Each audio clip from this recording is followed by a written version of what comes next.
Hi, my name is Eric Shields and I'm board president at Altamont Little League for our spring 2021 season. And this video is going to go over our COVID protocols for the season. So in your closet, you'll find all of these supplies we've shown here. You've got paper towels and a spray bottle of bleach disinfectant, hand sanitizer, contactless thermometer, and a logbook. So inside the logbook, there's a variety of resources that are useful. There's a section with blank medical release forms. You want to get one of these for each player on your pod and keep it with you for each practice. The idea is if for some reason the parent's not around and we need to have some medical information for the child, that we have that available. So we have blank forms to give out to the parents to fill out here. Our COVID safe protocols are in the back. So our league specific protocols are here. And then there's some good resources from a document from Little League International as well. The main thing you're going to use this logbook for, though, is actually for the log pages. Fill this out for each practice.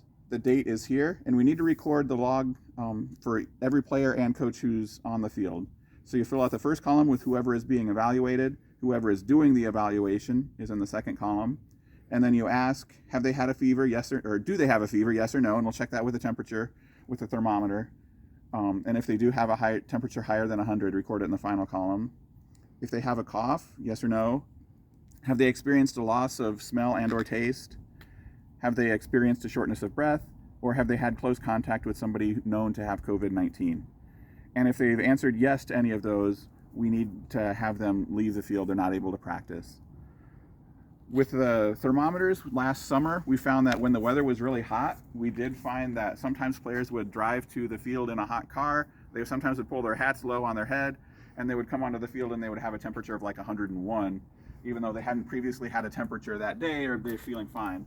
So had that happen a few times, and what we did was have the kids take their hat off, go sit in the shade for like a minute, and when we retook their temperature, they would come in, low at 97.5 or something kind of in the normal range. So when players arrive, you want to take their temperature with a contactless thermometer. It's just a simple point and shoot kind.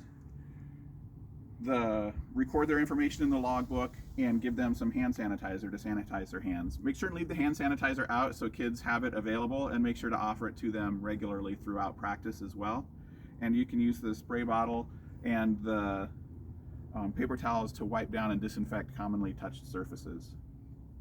So as players arrive, you're going to want them to put their gear along the warning track. You'll see that there's a dugout closed sign in the dugout. So to help keep the kids separated, we're closing the dugouts for team purposes.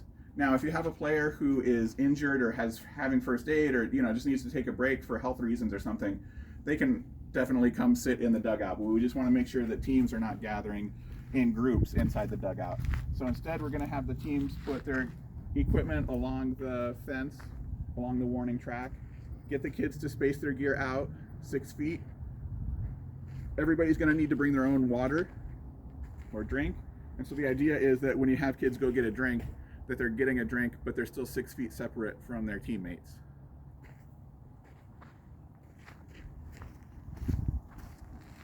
So for practices, you just want to make sure you're running drills where kids are staying 6 feet apart. If you have them in a line, make sure they're as best as possible keeping each other 6 feet apart. But set up drills, using the whole field as much as possible to help keep the kids away from each other. All the players and coaches and parents in the as they're dropping them off, and parents on the grounds have to be wearing masks as well. If there are multiple pods on the field, we need to keep the pods 20 feet apart from each other. And so if we've got multiple pods, for instance, you could have one pod put their gear along the third base warning track and the other pod along the first base warning track. The pod sizes are currently limited to 10, while Bernalillo County is in the yellow status in the red to green system. When we go to green, the pod size will increase to 20. And when we get to turquoise, the pod size at that point would increase to 150. So these rules are in place for the practice portion of the season. We're optimistic that we'll be allowed to play games sometime before long, and we'll have new protocols, and we'll communicate those new protocols then. But we feel like we have equipment for everybody. If we're running out of equipment, if there are supplies that are missing in the closet, feel free to reach out to your player agent or to me or another board member, and we can replenish supplies and equipment in there. In terms of sharing equipment, we're trying to minimize that by providing helmets to every player. So if you have a player who doesn't have a batting helmet for their first practice, send them to the boardroom, and either our Vice President, Jen Shields, or me will be in there, and we're just going to check out batting helmets for players who don't have them. There's bats in the closet for players who don't have a bat. As much as possible, try to minimize sharing of equipment during practice. We're not handing out catcher's equipment just yet because that's hard to manage and keep sanitized between players over the course of a practice.